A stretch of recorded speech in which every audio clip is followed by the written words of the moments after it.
Мындан 2-3 күн мурун жергиликтүү телеканалдардын биринен Алмаз Шадаев мас абалында кармалды, Баңгизат колдонгон деген сыяктуу бир программа чыкты. Жаңылышпасам бул чоң эле программа. Дал ошол жерде сиз Алмаз мырза каарман болуп турсуз. Ачыгын айтканда башкы каарман. Бул телеканалдардан чыкты, интернет булактарына, YouTube'га чыкты. Анан сиз ал жерде ушул гаишниктер кармап алып, ар кандай суроолорду берип, наркологияга чейин барып, ызы чуу болуптур бир сөз менен. Ушул окуя качан болгон, кандай жагдайда болду, анан аягы кантип бүттү, ушул тууралуу билгибиз келет. Негизи бул окуя мындан 1 ай мурун болгон. 1 ай болуп калды. Анан негедир билбейм, ушу орозонун күнүндө алып келип ортосунда чыгарышты да. Анан бул нерсеге эмне дейбиз? Негизи баягы баарыбыз мыйзамга баш жейбиз, баарыбыз баягы мыйзам менен жашайбыз албетте. Анан баягы аша чапкан жерлер дагы болду. Негизи анан ал жерде биз менин машинамдын штрафы көбүнөн башка эч кандай эмем жок эле да. Эгер машинаңыздын штрафы көп деп сразу алып барып киргизгенде мен унчукпай эле киргизип бермекмин. Анан ал жерде тияк алып барып алып анан минтип бер, тигинтип бер деп килеген эле эжелер, байкелер ошол жерге туруп алып, ошенткендер туура эмес болуп калды деп ойлойм. Эми биз баягы эле адамыбыз да. Ошол жерден бурчка барып алып ошону кылып берип аткан бул туура эмес эле көрүнүш го дейм. Анан бирок негедир материалдарын кесип салышыптыр, толук чыгарбай.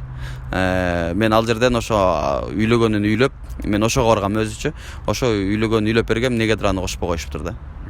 Окуя билип атабыз, ушул Советский менен Бөкөнбаев көчөлөрүнүн кесилишинде катталыптыр. Саат канча эле? Түнкү 3-төр болчу. Түнкү 3-төрдө Эрис экөөбүз студиядан клип монтаждап чыгып, анан кетип атканбыз да, чай чайлап. Кадимкидей эле эч кандай мындай эреже бузбай эле кетип бараткансыздар, жөн эле тозду. Жөн эле. Ошол аркасында ошол теги камерачан олтурган экен, ошол теги мени капталдан көрүп калыптыр эле, ырчыкен тоскула деген сөз болуптур эле, анан тосуп калышыптыр да. Негизи эле акыркы учурда ошо ырчыларды же бир ушундай таанымал адамдарды кичине кармап, аларды кичине ушундай элге чыгып, анан өзлөрүнүн каналына кичине просмотрга, көрүүчүгө топтош үчүн баягы сүрөтүн главныйга коюп коюшуп, ушинтип атышат. Негизи көп болду да мындайчы. Мен ошо байкап эле жүрөм да. Бул нерсе өзү негизи өтө туура эмес эле экен да. Туура эмес да. Анан бул нерсеге кичине чара көрүп коюш керек негизичи. Бир болот, эки болот, анан дагы болот экен деп кылып атышат да дайымачы. Негизи эле сиздин YouTube патруль бул негизи программанын аты ушундай окшойт. Ошого көз карашыңыз кандай? Буга чейин Гүлнур Сатылганованы, ошол эле эл адамдарын, эми билесиз, ал эл артисти, чоң эле наамы бар, анан чыгарып уят кылган билебиз, бүткүл кыргыз элине көрсөткөн. Анан сиздин оюңузду билгибиз келет. Негизи ошо Гүлнур эжени чыгарганда аябай жаман болгон мен. Кичине сыйлап коюшубуз керек да. Мындай эми өзүнөр Гүлнур эженин балдары менен тең балдары ошол жерде туруп алып эле, анан өзүн кыйынсынып эле, укмуштум эле бирөөнү кармап аткансыз элечи. Аябай бул нерсе өтө туура эмес деп ойлойм да. Анан сый керек да. Баары анан баш чыгармачыл адам да Гүлнур эжечи, анан эң туура эмес. Негизи бул ушу кечкисин милициялар менен кошулуп камера жүргөн бул негизи эле туура эмес нерсе экен да. Мен ошол нерсени түшүндүм өзүм түшүп. Анан себеби дегенде бул нерсе адамдын аброюна шек келтирет экен биринчиден. Экинчиден ушул жол менен булар тартып мамлекетке эч кандай пайда деле алып келбейт экен да. Бул жол менен булар өзлөрүнө гана YouTube каналын өнүктүргөнгө жол ачат экен, даяр материалдарды колдонот экен, андан акча иштешет экен. Андан сырткары анан ошол материалдарды ошол тарткан адамдарга сатат экен да, кайра элечи айланып келип эле чыгарбасак акча беришет, анан минутасына жараша муну сатып алышат экен да.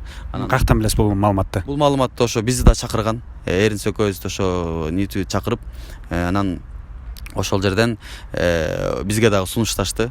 Минутасына сатып алсаңар болот деп. Анан биз сатып ала албайбыз деп чыгып кеткенбиз. Сыр болбосо канчадан канчага чейин сунуштады? Канча сом бериш керек деп? Биз сурасак, баасы кымбат болот, минутасына мынча болот деп ушундай сүйлөштү, керсейип ушундай туура эмес отношение кылып сүйлөштү. Мындай кылып сатып аласыңар, анан минтип сатып аласыңар депчи. Минутасына эсептелет бул деген. Муну эсептеш керек. Силердики мынча минут экен деп ушундай сүйлөштү эле да. Наркологияга баргандан кийин сиздин заараңызды сурашты. Анан үйлөп бер дедиби? Үйлөдүңүзбү? заарасы эмне болду, аягы жыйынтыгы жок болуп бүтүп калды да, бизге дагы түшүнүксүз болуп калды. Ошо айтып өткөндөй эле жыйынтыгы жок болуп атпайбы? Анан жыйынтыгы жок болгондон кийин ошо жыйынтыкка жараша описание жазыш керек да. Мас абалына кармалды, анан паңизат колдонду дебейчи. Теманы туура коюш керек. Ошо биринчиден биздин укугубузга шек келтирип атат булар. Ошо эле машинабыздын номерин дагы жаппай чыгарып атышат. Эртеңки күнү менин машинама ушул нерседен көрүп, анан менин машинама бир нерсе болсо ким жооп берет деген суроолор бар да. Анан негизинен баягы жыйынтык жок болду чындыгында. Мен баардык нерсесин кылып бердим, биз Зарадан башкасын. Бирок жыйынтыгы жок болду да. Аны материалга кошпой коюшуптур да. Акыры айланып келип ошо штраф менен киргизишти. Сиз үйлөп бердиңиз, демек эмеңиз таза чыкты. Таза чыккан, ошону карабайсыңбы? Монтаждан кошпой коюшуптур да. Себебин билбейм. Штрафыңыз сыр болбосо эмнеге көп? Канча? Штраф меники 2019да түшүп баары пениясы өсүп кеткен эле да, ошону төлөп чыктым. 106 000 штрафым бар эле. Ошону төлөп, конечно, ар бир линиядага токтосоң эле 2000 сомдон 3000 сомдон кабыл атсаң, анан 106 000 болбогондо канча болмок эле. Башында биз буга чейин антип эметип көнбөсөк, эми көнүп айдап атабыз. Бул нерсе туура эле, просто пенияны кичине азайтып, пениясын өстүрбөш керек. Бул пения дагы өтө чоң коррупция экен да. Анан ал менен биргеликте эле бул патруль деген нерсе дагы өтө чоң коррупция экен. Мамлекетке бир пайдасы жок. Жөн эле ошол каналдын кызыкчылыгына экен да. Дагы бир суроо, буга чейин дагы New TV каналы менен бир аз ыз чуулар болгону эсибизде. Анан ошол себептен байланыштуу эмнеге орозого чейинки материал орозодо чыгып атат? Эмне себептен болушу мүмкүн? Бул жерден логика менен деле түшүнүп койсо болот кандай адамдар экенчи. Эгер баягы комментарийлерден окуп калам, биздин шефтер деп өздөрү окуп калдым да. Биздин шефтер 5 маал намаз окуйт, аркы берки жакшы адамдар депчи. Жакшы адам хотя орозодо чыгартпайт да. Кармап турмак. Жаман көргөзсө орозодон кийин делечи.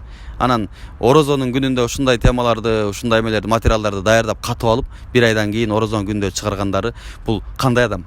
Өзүң жооп берчи. Ошол. Рахмат Алмаз мырза. Орозо келсе орозоңуз кабыл болсун. Рахмат. Бирге болсун орозо. Жемиштүү күндөрдөн жолугушалы.